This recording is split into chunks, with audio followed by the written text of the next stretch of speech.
Garling House has been all over the place. He knows exactly what he's doing. He knows I mean, there's a reason why he's coming out and he's saying these types of things. All this information that's been coming out lately.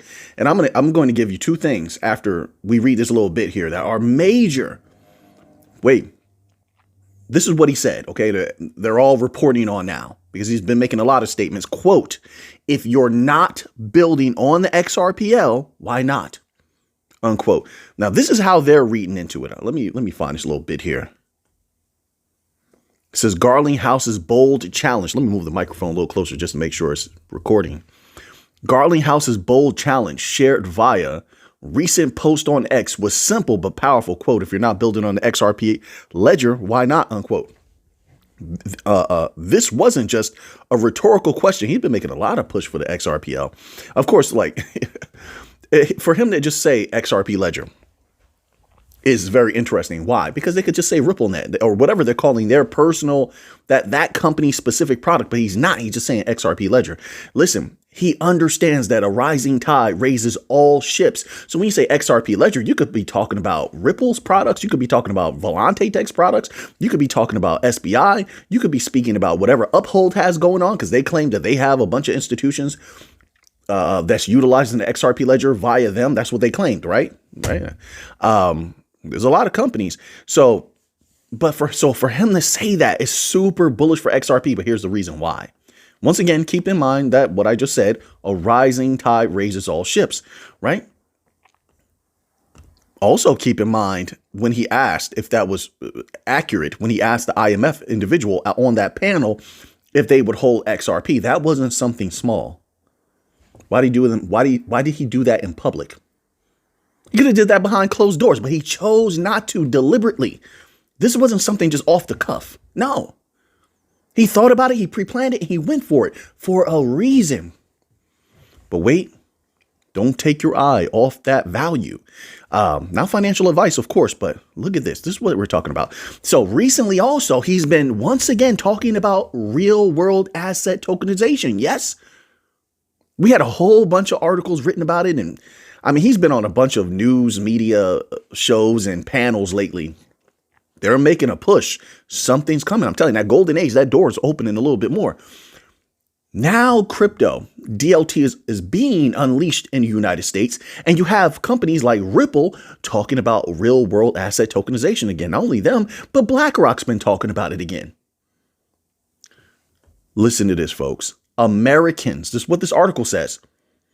Americans have, get this, $35 trillion in housing wealth.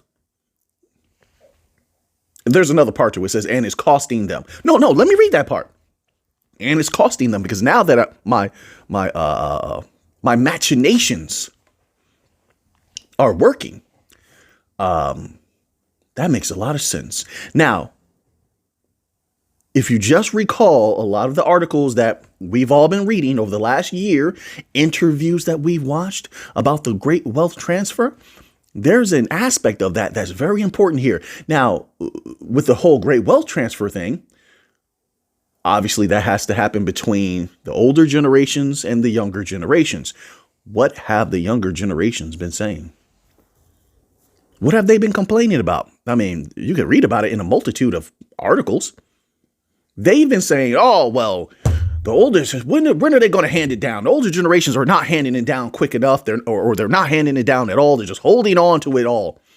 That's what they've been saying, right? But what have the what is the focus of the older generations when it comes to this so-called wealth that they worked hard for? They worked hard. They earned their keep. They want to maximize that. They don't want to minimize it. Now, why is that important? Maximalization. They're also some of the most informed. People don't want to talk about it. The older generations are reading, they're researching. Some of them have paid. They're paying researchers and advisors also. They may not have as many as large companies, of course, or medium-sized companies, of course, but they have them. They may have one each, two each, three. They're well informed. And what are their researchers and advisors telling them about maximizing these particular things once they are willing to hand it down or sell it, whatever is going to be, is because it's up to them, correct? They all know about tokenization. From top to bottom, they're all talking about it. Large asset managers are talking about tokenization, correct? Correct.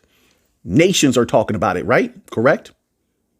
Correct. Some of the wealthiest places on earth, like we even have an article, I have an article right here about Dubai. What are they doing right now? They're preparing for mass real world asset tokenization. We'll get to that article in a moment. Okay, so we have that established. Many of the researchers and analysts, I'm talking about the ones that are hired and this is what they do, they're getting paid good money, know about it as well. And they're informing their clients. Like, wait a minute, wait. Because instead of selling it for this price, we could fractionalize it.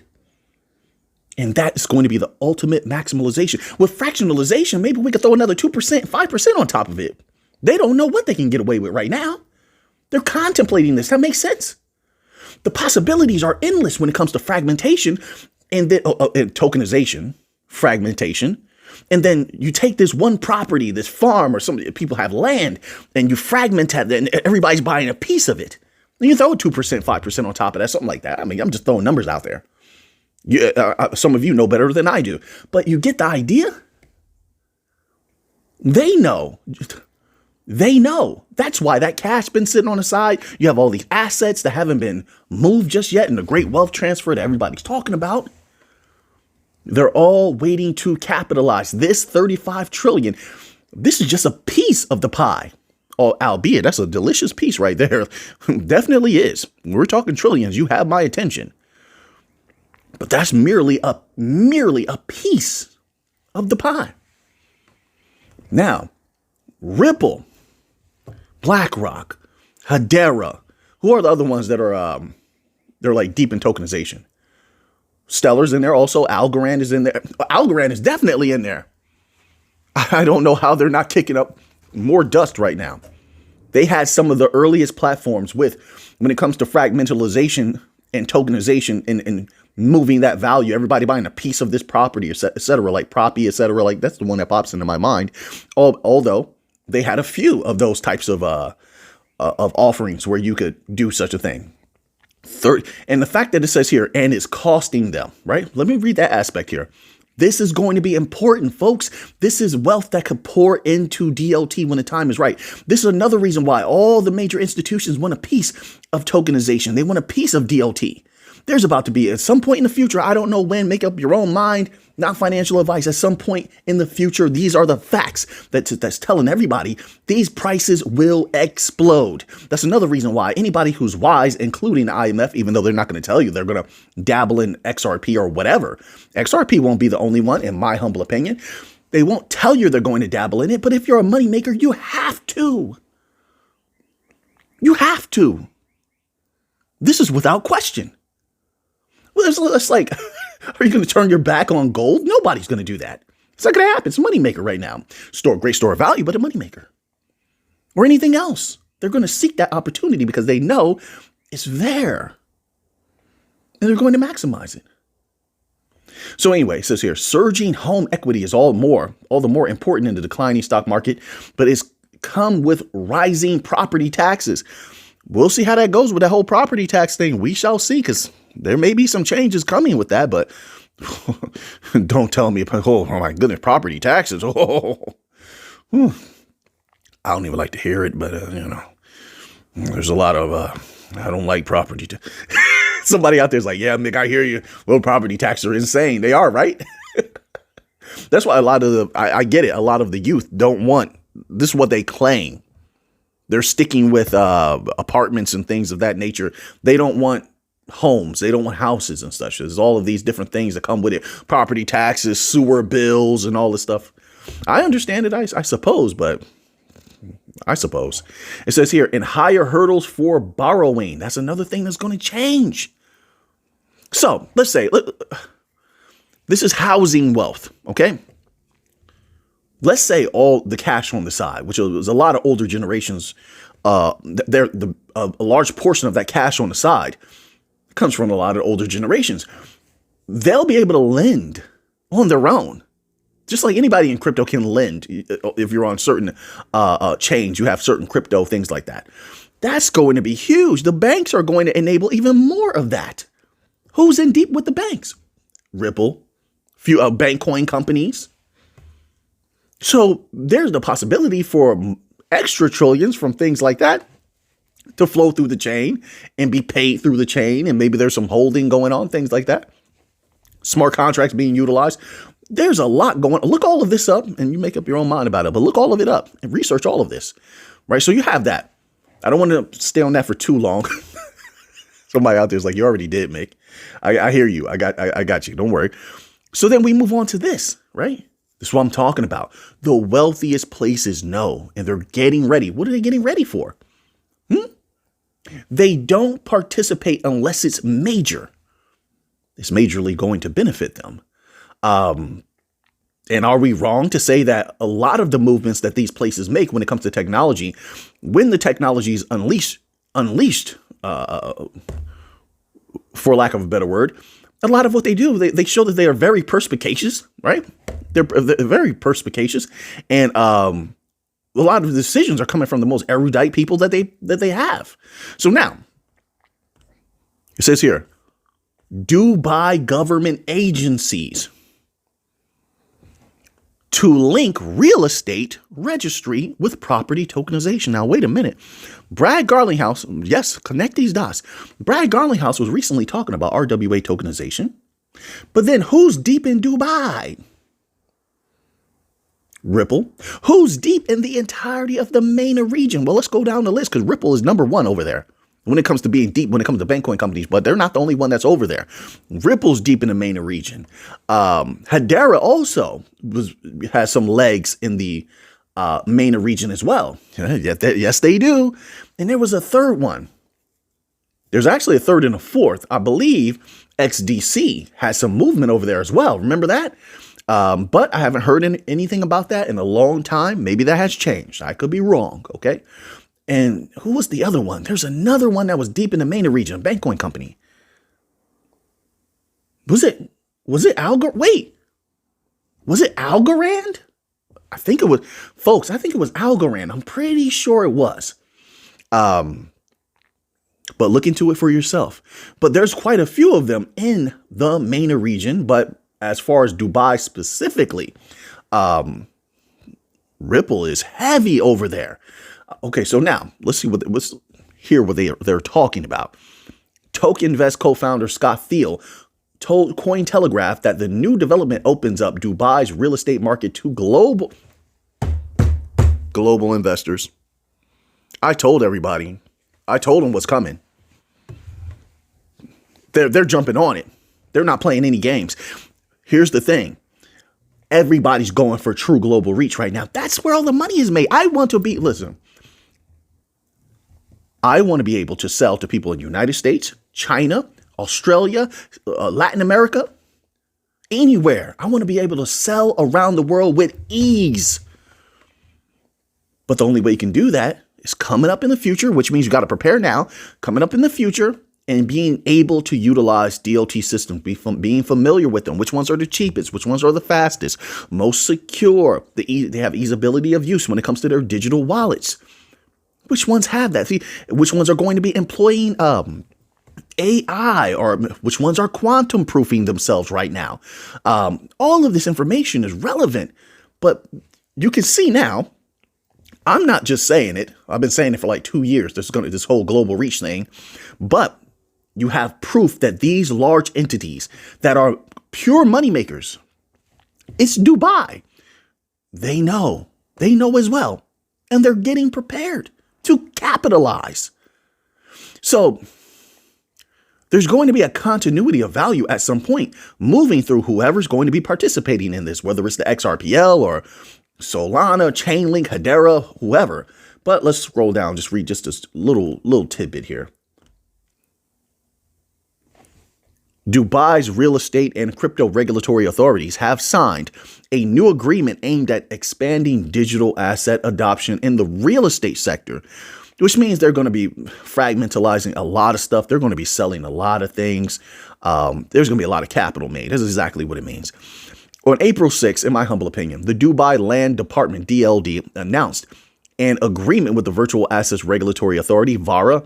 According to the announcement, the agreement will link Dubai's real estate registry with property tokenization. You think they're selling that as one whole, these properties? When they could sell them as pieces and put a little percentage on top and make a little extra? Come on, man. Come on now. We shall see. Maybe I'm wrong. We'll see. But what do moneymakers usually do?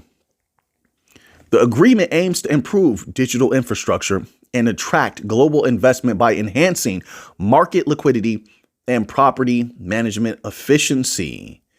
All right, so now let's move on here because there's something else I want to show you.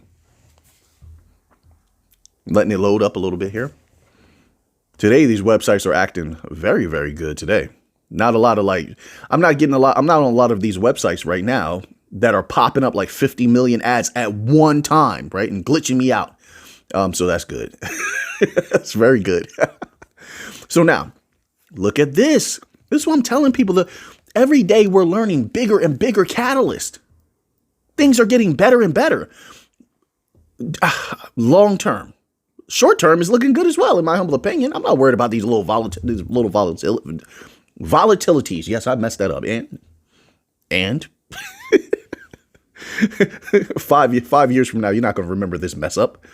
All right. So now, Kraken partners with MasterCard to bring Bitcoin payments to over 150 million merchants. The volcano that is Bitcoin continues to bubble. The catalysts continue to get more solid. They continue to get bigger. That's why everybody still, all the people that are in the know are still super bullish on Bitcoin. They can't stop it. Not right now. If I believe that at some point Bitcoin is going to be stopped, that's what I'm going to have to say. That's going to be the honest analysis. Right now, that's not what it is. As a researcher, all of the major catalysts remain. And when they pop, it's just a matter of watching and understanding when they're going to take off, when they're going to be actuated. And then when they're going to be actuated, then you'll witness that price, I think, if they're actuated in the proper way, you witness that price lift off, rise. But let's read a little bit about this, okay? This is major, period. And they're not the only ones that are going to do this. More and more, you're going to see major companies get involved with Bitcoin, which is going to solidify Bitcoin's hold on the world and its people, its companies. Kraken teams up with MasterCard to launch crypto payment solutions in the UK and Europe, which is huge considering the whole CBDC debate and digital euro. They're going to limit the digital euro. There's a lot of tension in there about how to properly approach everything that's surrounding it. Bitcoin Unleashed. Come on now. Bitcoin Unleashed. It says enabling customers to spend Bitcoin at millions of retailers. So I say that to draw a contrast there where you have all of this limitation with the digital euro, but the people will be able to use Bitcoin freely and make a lot of capital off of Bitcoin if things continue on a certain trajectory, that is. It says MasterCard has announced a landmark partnership with Kraken to enable real world Bitcoin and crypto payments at scale across the UK and Europe. The collaboration aims to allow Kraken's users to spend, something distracted me, to spend their digital assets at over 150 million merchants worldwide that accept MasterCard, marking a major step forward in the integration of Bitcoin into everyday commerce. My apologies, I was distracted. Didn't see now. I was saying all of that about, these ads aren't popping up. And now this was like this random ad. And I don't, you ever see an ad with someone's face on it and you know that they probably did not agree to have their likeness used? It was LeBron. It had like LeBron. Somebody put LeBron's face on, it looked like on somebody else's body, and they were using him to sell like a article of clothing, like a coat or something. I don't know what it was. I was like, what the heck? Why is LeBron on a clothing ad? Maybe I'm wrong. He really is advertising a coat. I doubt it. And then there's this random ad. I don't know what are they advertising? Some type of energy drink? I don't know what it is. That's what distracted me anyway, folks. So now I'm not easily distracted, but I was like, what the heck is LeBron doing in an ad? Anyway, so Bitcoin. Unbelievable what's about to happen, in my humble opinion. The next, we'll see. 2025 has a lot of potentiality. Yes, there's going to be turmoil. That's nothing new. Nothing new. Although media outlets will try to sell it to you like it's something new. It's not. We've always been in the fire. It's nothing new. All right. It's just sometimes we forget we're in the fire, and then people are reminded of the heat. Right? Oh, wow, it's hot. It's hot in here. So it was always hot, right? Nothing new, but the positive catalysts remain. Kraken, one of the most established cryptocurrency exchanges. We know that. Okay, wait. Let's get to the little bit of gold news. I don't need to dawdle on the Bitcoin news for too long. We know that's potent. Simple as that. That's huge. Now, gold market analysis for April the 9th. Key intraday price entry levels for active traders. Okay, let me hear you out. What do you have to say? It says here, the 5-minute bar chart for COMEX gold futures can be a valuable analytical and trading tool for the active intraday gold futures trader market watcher. What in the world? The article literally updated on the spot. What is going on here? Based on key short-term technical support and resistance levels. They're showing potential buy and sell price entry points. Okay, well, let's see here. Let's go down here. So their sell is at 3,070. Their mid price is 3,084. Their buy, wait a minute. Their buy is 3,100. That interesting to you? Well, I tell you what. So a lot of people bought when gold was super low, super duper low. I don't know. I don't know how many of those type of people are buying right now. I think they're just happy with where gold is. You want to be honest? So maybe we shouldn't have read that. People buying gold when it was like 1,600, 1,700, 1,500 is lower than that, right? So these prices here are nothing. So now let's squeeze in another article because those last two we got through so quickly. Cardano. I'm keeping my eyes on Cardano. I am. I think something major is cooking with them. There's a reason why Ripple's going to work with them.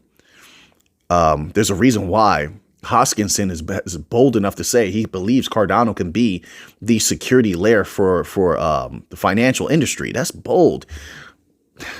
Am I wrong in saying that? I feel as though you could only say that if you've sat in meetings with a lot of big timers, asset managers, financial companies. You've sat in a few meetings with them and it went positively. Then you could say that. If you haven't, why would you say such a thing?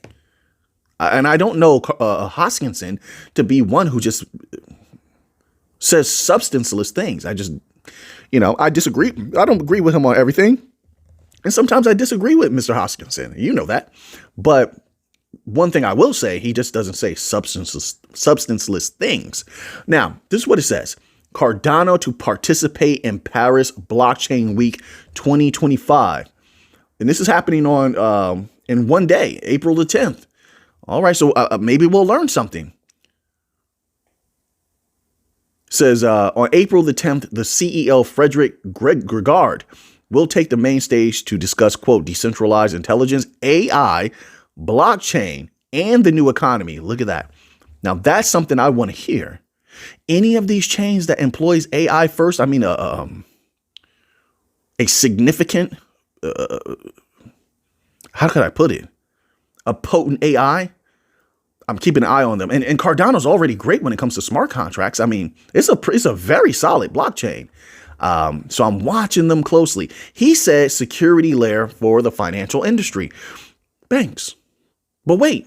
Well, banks and NBFIs as well. Legacy system, NBFIs, non-banking financial institutions have to be included in that, right? But either way, if that happens, that's a lot of value flowing through Cardano. Cardano is they're saying what it is, public blockchain, etc. We know that already, so let's skip that part.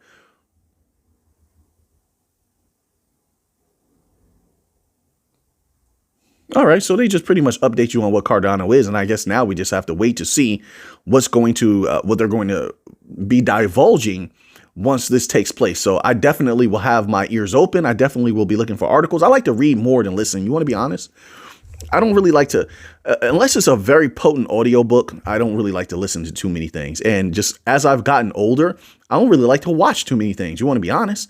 I like to read. I don't know what it is. Reading just, it feels better. It's, I don't know how to describe it. It feels better. It feels good. I understand things better if I read them. That's how I feel personally. You feel like that?